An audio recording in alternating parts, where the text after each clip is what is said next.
gens qui vont être déçus, là, toutes les personnes qui voulaient faire venir leurs conjoints ou leurs enfants de 18 ans et plus, ben, pourront pas faire la demande avant juin 2026. Puis même une fois que la demande est faite, ça prend ici là, 37 mois avant qu'on traite les dossiers une fois qu'ils ont été acceptés. Yasmine, encore une fois, un méga problème dans les demandeurs. En fait, pas des demandeurs d'asile, c'est vraiment si vous êtes marié, conjoint, conjointe, enfant âgé, est-ce que c'est humain?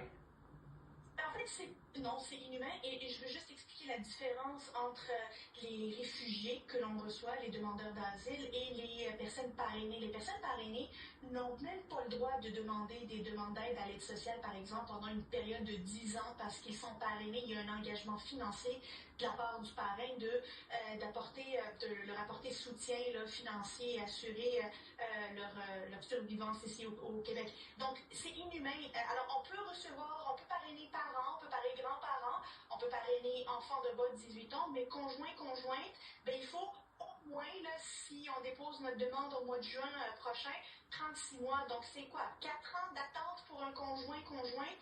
Je trouve que ça, c'est une politique et une réglementation un peu bête et disciplinée là, qui ne prend pas en ligne de compte bien des éléments humains et finalement, ça ne représente pas un poids pour le Québec, un poids économique pour le Québec. C'est des personnes qui sont là. Antoine, ça va certainement alimenter le débat parce qu'on s'en va en consultation là, sur les seuils d'immigration. Oui. Oui, mais est-ce qu'une mesure comme celle-là a un grand impact? Je regardais les chiffres, je regardais les exceptions. Tu sais, si c'est juste les conjoints-conjointes, ça touche pas père, mère, grands-parents ou autres membres de leur parenté, les enfants de moins de 18 ans. Donc, est-ce que le gouvernement veut, je me suis posé la question, est-ce qu'il veut maintenir dans l'actualité le sujet de l'immigration de toutes les manières possibles? Mais donc, en parlant encore tu sais, en mettant une autre limite, c'est une hypothèse qui m'est venue parce que je vois pas l'impact énorme là-dessus. On sait que, bon, peut-être, effectivement, il y a beaucoup d'immigration, il y a trop d'immigration temporaire, mais là, on n'est pas... On est dans le permanent de gens qui ont une famille ici, qui sont déjà avec un réseau, qui ont souvent un logement parce qu'ils vont vivre chez quelqu'un.